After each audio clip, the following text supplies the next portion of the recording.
अस्सलाम नाज़रीन, मैं हूं असद अली तूर अपने प्रोग्राम असद तूर अनसेंसर्ड में। आज हम आपके लिए एक तहलका खेज स्टोरी लेके आ रहे हैं जो कि कल का को मौरिख भी कहीं ना कहीं लिखेगा तो ज़रूर,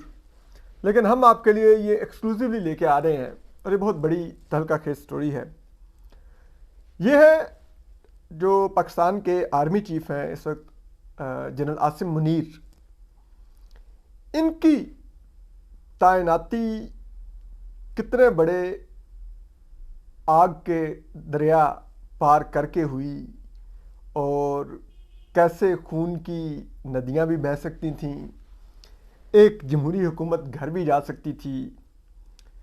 फ़ौज के अंदर जो तकसीम थी वो बहुत बढ़ गई थी, और किस तरह से जो उस वक्त के आर्मी चीफ थे जनरल कमरजद बाजवा वो भी बेअसर हो चुके थे। और फिर ये सब कुछ कैसे हुआ, कौन ये सारी शॉट्स खेल रहा था, उस वक्त चल रहा क्या था, हुकूमती ऐवानों में क्या चल रहा था, रावलपिंडी में क्या चल रहा था, क्या सब कुछ था। ये बड़ी एक जिसे कहते हैं एक तहलका खेज कहानी है, आपको मालूम है। और ये कहानी इसलिए बहुत डिफरेंट है और ये पाकिस्तानी फ़ौज में शायद पहली दफ़ा इस हद तक मामलात गए कि इससे पहले ठीक है किसी आर्मी चीफ की तैनाती के वक्त कू हुए हुए हैं, लेकिन वो इस तरह से कू हुए हुए हैं कि लाइक जो अगर देखी जाए लास्ट जो मिसाल थी वो जनरल परवेज़ मुशर्रफ की बरतरफी की थी। जब जनरल परवेज़ मुशर्रफ को बरतरफ किया गया तो उस वक्त फ़ौज ने जो अपने नए आर्मी चीफ थे जनरल बट, उनके खिलाफ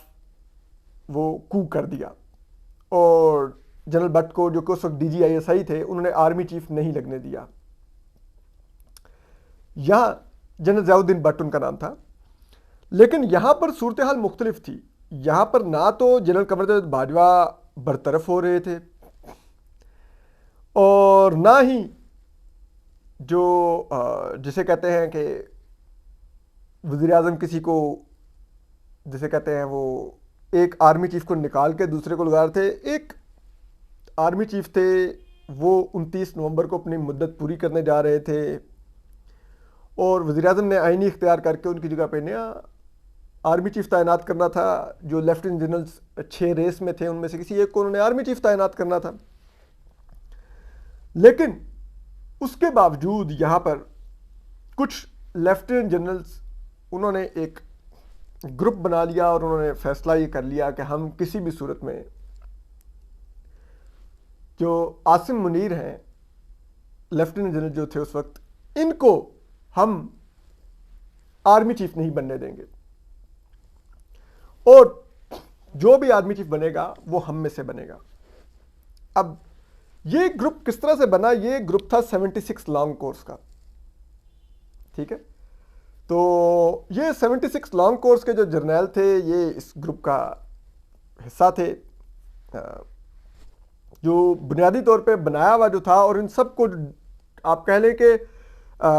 वो मैनिपुलेट करने की जो कोशिश कर रहे थे वो थे लेफ्टिनेंट जनरल अजहर अब्बास। ज़रा बताते हैं, और ये कहानी है क्या, ये बड़ी दिलचस्प कहानी है। ये है कि देखें, जो जनरल आसिम मुनीर हैं ये OTS ग्रुप के हैं, ऑफिसर्स ट्रेनिंग स्कूल के। ये काकूल एकेडमी के नहीं है, तो इसलिए काकूल एकेडमी के जो जनरल्स थे इनके जो कंपेटिटर्स वो थे 76 लॉन्ग कोर्स के। अब हुआ ये कि जो जनरल कमरजद बाजवा थे, जनरल आसिम मुनीर ने, अगर वो तकनीकी बुनियादों को भी देख लिया जाए तो उस लिहाज से 27 नवंबर को रिटायर हो जाना था, जबकि नए आर्मी चीफ की तैनाती 29 नवंबर को होनी थी। अब जनरल कमरजद बाजवा ने इनिशली तो जनरल आसिम मुनीर इमरान खान साहब को दिखाकर ये प्रेशर बिल्ड किया कि इमरान खान साहब उनकी तोसी के हक में वोट दें और वो उनकी तोसी के मंसूबे के खिलाफ खड़े ना हो जाए। तो इमरान खान साहब ने वो किया भी कि उन्होंने कह दिया कि जनाब जनरल आसिम मुनीर को, जनरल कमरजद बाजवा को एक और तोसी दे दें और इनको तब तक आर्मी चीफ रहने दें जब तक नया इलेक्शन नहीं होता था, और इनके ज़ेर निगरानी एक नया इलेक्शन हो और उसके बाद ये रिटायर हो जाएं। यानी कि जिन आर्मी चीफ को वो कहते हैं कि सबसे बड़ी मेरा ब्लंडर था उनको तोसी देना, ये मीर जाफर और मीर सादिक था वगैरह वगैरह, उसी को इमरान खान साहब सिर्फ जनरल आसिम मुनीर के खौफ से एक्सटेंशन देने पर आमादा हो गए और उन्होंने उसके लिए खुलेआम बयानात देने शुरू कर दिए कि इनको एक और एक्सटेंशन दे दें, ताकि हुकूमत को ये मैसेज मिल जाए कि अगर आप जनरल कमर बाजवा को एक और तोसी देते हैं तो मैं कोई वो जिसे कहते हैं प्रोटेस्ट नहीं करूंगा और मैं उसके खिलाफ ना अदालत जाऊंगा, ना कोई आपके लिए एम्बेरसिंग सिचुएशन पैदा करूंगा, बल्कि मैं इस फैसले की तायीद करूंगा। लेकिन ये अक्टूबर में ये सब कुछ चल रहा था। जब बात लंदन के कोर्ट में गई, वहां पर ये मैसेज लेकर जनरल कमर बाजवा के जो सुसर हैं वो general Ejaz Amjad major general थे जो रिटायर हो चुके हैं, उन्होंने जाके लंदन में मियां नवाज शरीफ से ज़रा ये बताते हैं कि मुलाकात करके ये मैसेज डिलीवर किया कि आप अगर कमर बाजवा साहब को एक और तोसी दे दें तो ये फैज़ हमीद और दीगर लोग जिनसे आपके इश्यूज़ हैं तो वो रिजॉल्व हो जाएंगे, ये लोग रिटायर हो जाएंगे, और ये है कि जनरल कमर बाजवा आपके केसेस भी हल करवा देंगे, आपकी नाअहली भी ख़त्म करवा देंगे, नाअहली करवाई भी उन्होंने ही है जनरल फैज़ हमीद के ज़रिए, तो वो ख़त्म भी करवा देंगे और एक लेवल प्लेइंग फील्ड पैदा करके आपको देंगे, आपकी वतन वापसी सेफ होगी और आप आके इलेक्शन लड़ लीजिएगा। लेकिन वो ज़रा बताते हैं कि मियां नवाज शरीफ वो डट गया, उन्होंने कहा कि नहीं जी, जो हो जाए कमर देवद बाजवा को एक्सटेंशन नहीं मैं दूंगा। अब वो जब जनरल कमर देवद बाजवा को ये यकीन हो गया कि मुझे तो एक्सटेंशन नहीं मिलने वाली अक्टूबर के एंड तक, तो फिर उन्होंने पिच ये करना शुरू किया कि आप जो मेरे CGS हैं उस वक्त के, यानी कि chief of general staff lieutenant general Azhar Abbas, उनको आर्मी चीफ बना दें और जो मोस्ट सीनियर लेफ्टिनेंट जनरल हैं साहिर शमशाद, उनको आप वो बना दें chairman joint chief of staff committee, या फिर आप जनरल आसिम मुनीर को chairman joint chief of staff committee बना दें। अब ये उनकी तरफ से थ्योरी आने लग गई। अब उस दौरान जो सिविल गवर्नमेंट थी, जो मियां शहबाज शरीफ साहब, उन्होंने फौज से समरी मांग ली कि आप भेजिए जो सीनियर लेफ्टिनेंट जनरल्स हैं। वो ख्वाजा आसिफ ने बयान भी दे दिया टीवी पर कि जी नवंबर के पहले हफ्ते में समरी आ जाएगी और फैसला हो जाएगा। जो कि वज़ीर दिफा है पाकिस्तान के, वो कह रहे हैं कि नवंबर के पहले हफ्ते में समरी आ जाएगी, फैसला हो जाएगा और ऐलान हो जाएगा और ये अनसर्टेनिटी ख़त्म हो जाएगी। लेकिन अब हो रहा क्या है, समरी नहीं आ रही। अब समरी क्यों नहीं आ रही थी? अब समरी इसलिए नहीं आ रही थी कि जो chairman joint chief of staff committee थे, सॉरी CGS जो थे, chief of general staff lieutenant Azhar Abbas, वो और दूसरे 76 लांग कोर्स के जो लेफ्टिनेंट जनरल्स थे उनके साथ, उनको लेके वो जनरल कमर बाजवा के पास पहुंच गए। उन्होंने कहा जी कि देखें ये हक हमारा है, आसिम मुनीर ने रिटायर होना है 27 को, 29 को तैनाती है, आप 29 तक हैं, वो आपसे 2 दिन पहले रिटायर हो रहा है, वो आर्मी चीफ नहीं बन सकता, इसका नाम समरी में नहीं जाएगा। अब जनरल कमर बाजवा ने देखा कि उनके सामने उनके जो लेफ्टिनेंट जनरल्स थे वो बैठे हुए हैं और वो कह रहे हैं कि आसिम मुनीर का नाम समरी में नहीं जाएगा, और वो सारे अजहर अब्बास को सपोर्ट कर रहे हैं। और ये अजहर अब्बास साहब का ही स्कूल थॉट था कि, और ये उन्हीं का ब्रेन चाइल्ड था कि हमने नाम ही नहीं शामिल होने देना आसिम मुनीर का। और बाकी फिर लेफ्टिनेंट जनरल ने कहा कि हाँ ठीक है, अगर आप कह रहे हैं कि नहीं होना चाहिए तो फिर नहीं होना चाहिए। अब वो जरा ये बताते हैं कि इस पर ले हुई, लेकिन आर्मी चीफ बज़ाहिर ऐसा था कि जनरल कमर बाजवा जो उस वक्त के आर्मी चीफ थे वो बेअसर हो गए इन लेफ्टिनेंट जनरल्स के आगे जो 76 लांग कोर्स के थे। अब उस दौरान जो चीफ ऑफ जनरल स्टाफ थे लेफ्टिनेंट अजहर अब्बास, उन्होंने जो मिलिट्री सेक्रेटरी थे आर्मी चीफ के ब्रिगेडियर इरफान, उनको रेगुलर ये कहना शुरू कर दिया कि आप समरी मेरे से होके ही जाएगी मिनिस्ट्री ऑफ डिफेंस। और अब वो उनको भी पता था कि मैं नहीं जा सकता इनके बगैर। Chairman joint chief of staff committee होते हैं, वो डिफेक्टो आर्मी चीफ होते हैं, तमाम फौज की खतो किताबत उन्हीं के दफ्तर से होके जाती है। और अब जब ये मामला शुरू हो गया तो मामला खटाई में पड़ गया। उस दौरान जब लंदन में मिस्र में गए हुए थे मियाँ शहबाज शरीफ साहब, तो उनको फिर एक SOS मैसेज जो जनरल कमरुद्दीन बाजवा थे उन्होंने भिजवाया कि देखें ठीक है मेरा मामला तो ख़त्म हो गया, लेकिन फ़ौज रिएक्ट करेगी अगर आपने जनरल आसिम मुनीर को आर्मी चीफ बनाने की कोशिश की। और यहाँ पर लेफ्टिनेंट जनरल्स इकट्ठे हो गए हुए उनके ख़िलाफ़, और ये ना सिर्फ आपके ख़िलाफ़ कू हो जाएगा बल्कि मेरे ख़िलाफ़ भी हो सकता है। तो आप बराए मेहरबानी जाएं, मियाँ नवाज शरीफ को समझाएं, उनको कहें कि आप जो आसिम मुनीर साहब के अलावा जो लेफ्टिनेंट जनरल्स हैं उनमें से किसी को आर्मी चीफ चुन लें। और उसके लिए मैं उनको सजेस्ट करूंगा कि Azhar Abbas is the most competent lieutenant general, तो आप इनको चुन लें, अदरवाइज साहिर शमशाद मिर्ज़ा को देख लें। अब शहबाज शरीफ साहब को जब ये मैसेज मिला तो उनके हाथ पैर फूल गए। अब उन्होंने जाकर मियाँ नवाज शरीफ से लंदन में मीटिंग की और एमरजेंसी में लंदन गए और उन्होंने मियाँ नवाज शरीफ को कहा कि ये